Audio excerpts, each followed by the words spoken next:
growing up as a kid, I was sort of I was close with my family, so we'd spend most of our weekends, most of our time, if we could, around my nan and granddad's farm in Manningtree. So we'd be with my cousins there as well. So yeah, it's quite active. He was into everything, full of energy, knew everything, and like any other child, took risks. I can remember having a quiet word with my sister, because I know that my mum and dad were going away. I think they were going away. And I said to my sister, what we'll do the weekend, we'll hang all the doors, because I made all the doors for mum and dad's house. They were just legend brace doors. And I was going to hang them all that weekend for them, get it all done, get all of my ironmongery on, and get them nicely finished off. So that was a surprise when they got home, really. And obviously the accident happened, and that threw things into a bit of a twist. I can remember he came round and he said, well, the police were there, and he said, I've spoken to my friend at fire station, and he said, you need to get to the hospital quick. He had a road traffic accident. He was driving a car and he was hit on the side of the car. He was the only person in the car, and he had a major brain injury. The car was absolutely mangled wreck. Looked like somebody, like the Hulk, had got hold of it and squashed it. He was taken to Norwich Hospital, where he was in ITU for 9 days, so he had a serious brain injury. On admission, he had a Glasgow coma score of 7 out of 15, and that basically means that his consciousness level is lower than normal. And you ask, what's the outcome going to be of this? And he said, I need 48 hours to be able to tell you anything. And I'm looking at the clock and I'm thinking, 48 hours, it's 7 o'clock or it's 8 o'clock now, so 8 o'clock in 2 days' time, you'll be able to tell me who's going to be all right. And at that point, he's 2 days later, I said, right, we've had 2 days, 48 hours, how are we doing? He said, I still can't tell you whether he's going to survive this or not.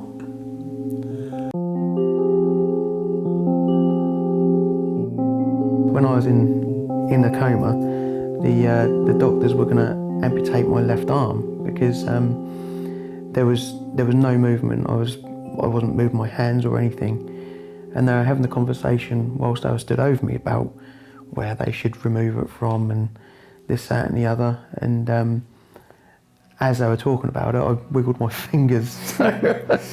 So again, you know, I must have heard it in my sleep or something, but that was a close call.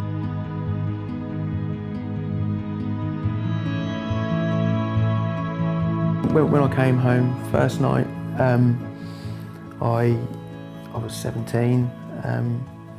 Obviously, mum and dad are on edge really badly. First night I got back, I wet the bed. I wasn't, you know, used to it. I was just scared, and I remember getting up in the middle of the night, changing everything, and mum coming through and like, no, don't do that, I'll do it. I think he felt a little bit useless because he couldn't do anything, and everything is physiotherapy. If you pick something up, that's physiotherapy. If you've got a wonky arm, that's going to help it. And I thought, well, look, you can do something useful, Luke. You can cut the grass. We're going to put you on the ride-on mower. You can sit on that. You can cut the grass. And I used to get really frustrated really quickly. And so he said, yeah, okay, I'll cut the grass. And the hose was on the grass. And he drove over the hose with the cutters. And I thought, we've still got a long way to go here.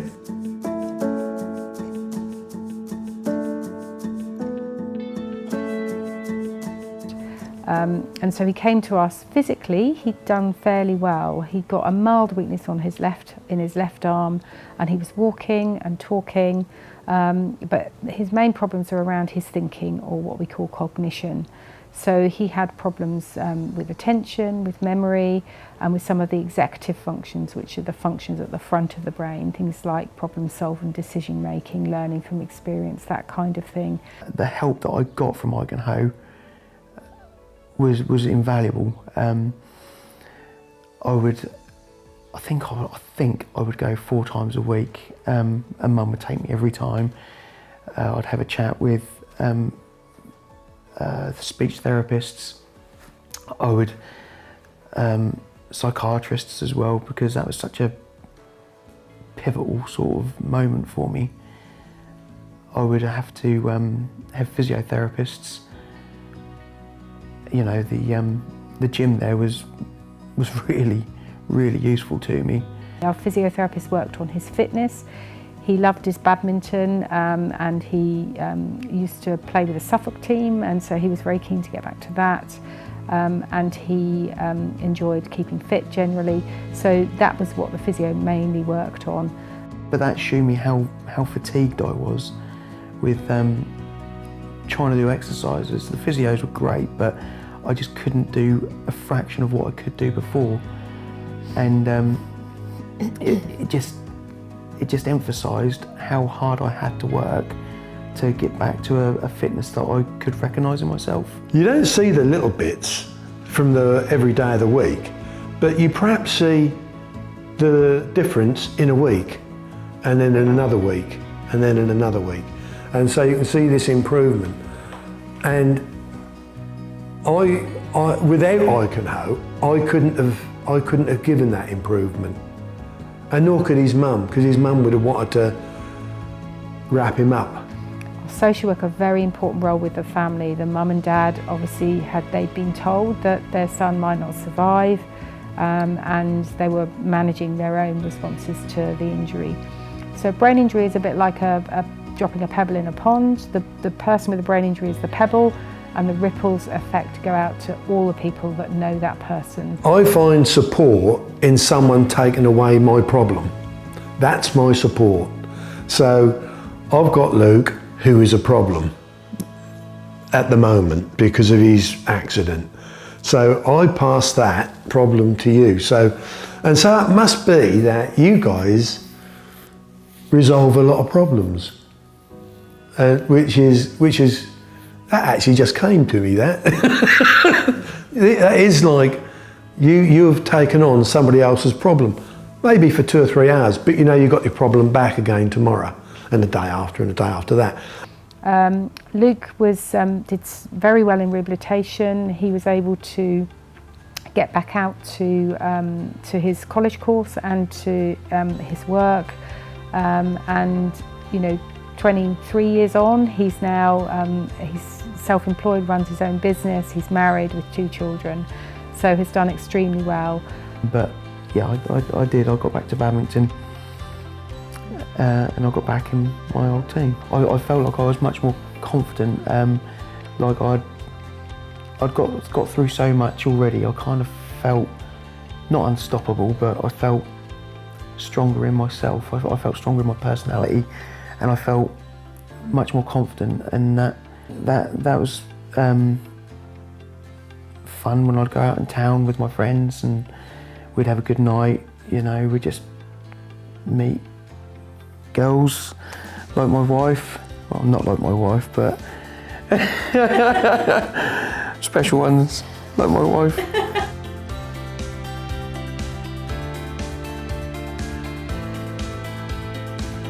I think we have had a lot happen in the last 10 years. We've gone through a lot of grief. We've lost a lot of people close to us. We've lost Luke's dear mum. We've worked really hard, but I think we're in a place now where we're still working very hard, but I think we're in a place now where we probably feel the most content we've felt, I'd say. Mm-hmm. He was a trauma victim of, you know, a bash on the head, but no, he got back into it. You know, he went back into joinery, worked for some big named companies in joinery, and eventually thought, well, I can do it as good. I'm going to ask people if they want, you know, I'm going to advertise myself. And he's now got a decent, very good business at the moment. you can't expect to get away with being stupid forever. You just can't. I was unlucky in the sense that there was a car there. If there wasn't a car there, I would have spun out, probably gone into a field. I'd have probably spun into an entrance of a field, but I wouldn't have learned anything. I feel better, and I hate saying it because I feel selfish saying it, but I feel like I'm a better person for having that accident than what I potentially would have been if I didn't have the accident. I've learned so much, and it gives me a better understanding of